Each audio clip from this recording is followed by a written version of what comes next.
ये कहानी है उस जीत की जिसने धोनी को दुनिया का सबसे सफल कप्तान का खिताब दिलाया। ये कहानी है भारत और अंग्रेजों के बीच हुई चैंपियंस ट्रॉफी के फाइनल की, जहां हिंदुस्तानियों ने अंग्रेजों से सूद समेत अपना लगान वापस लिया था।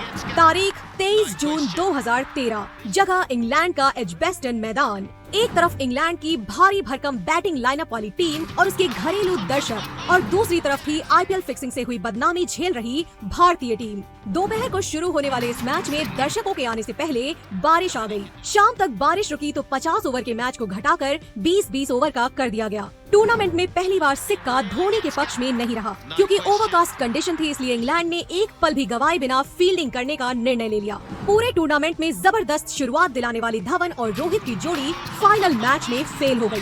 11 ओवर तक भारत का स्कोर 64 रन पर 2 विकेट था, लेकिन रन गति बढ़ाने का दबाव साफ भारतीय बल्लेबाजों पर दिख रहा था, और इसी के चक्कर में भारत ने अगली 12 गेंदों पर 2 रन बनाकर कार्तिक रैना और धोनी का विकेट गंवा दिया। अब भारत 64 पर 2 से सीधे 66 पर 5 हो गए। जैसे तैसे भारत ने कोहली के 43 रन और जडेजा के 25 गेंदों पर 33 रन की बदौलत 129 रन का स्कोर खड़ा किया। अब एक नजर डालिए इंग्लैंड की बैटिंग लाइनअप पर। Alastair Cook, John Root, Trott Ian Bell, Eoin Morgan, Jos Buttler, Ravi Bopara, ये वो बल्लेबाज थे जो सेमीफाइनल में दक्षिण अफ्रीका को रौंद कर आए थे।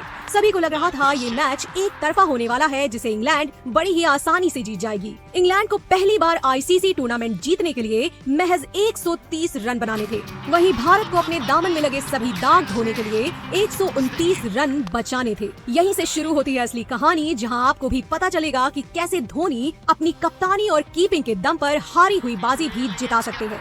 भारत को पहली सफलता दूसरे ही ओवर में उमेश यादव ने दिला दी, जब उन्होंने कुक को स्लिप में आउट करा दिया। इसके बाद धोनी ने विकेट के पीछे 2 जबरदस्त स्टंपिंग करके पहले ट्रॉड को और उसके बाद इयन बेल को वापस पवेलियन भेज दिया।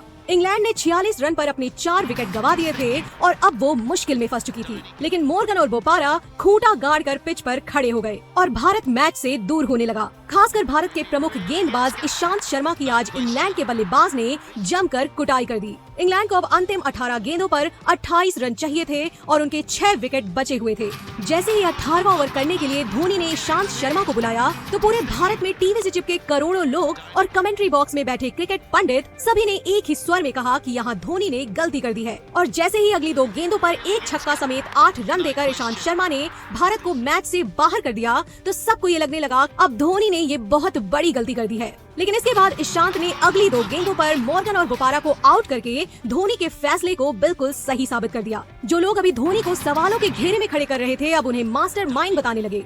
अगले ओवर में जडेजा ने 2 विकेट निकालकर इंग्लैंड की कमर तोड़ दी, तो आखिरी ओवर में अश्विन ने कमाल की गेंदबाजी की। आखिरी गेंद पर इंग्लैंड को जीत के लिए 6 रन चाहिए थे। जैसे ही ब्रॉड ने अश्विन की गेंद को पिट किया, तो पूरे भारत में खुशी की लहर दौड़ गई। भारत ने अपने दामन में लगे सभी दाग को धो डाला था। इस जीत के साथ ही धोनी की कप्तानी में भारत ने आईसीसी की तीनों टूर्नामेंट जीतकर एक नए युग की स्थापना कर दी और धोनी दुनिया के सबसे सफल कप्तान भी बन गए। तो दोस्तों, कैसी लगी आपको भारत की शून्य से शिखर तक पहुंचने की कहानी? हमारे लीजेंड कप्तान MS धोनी के बारे में आपकी क्या राय है? प्लीज कमेंट बॉक्स में जरूर लिखें।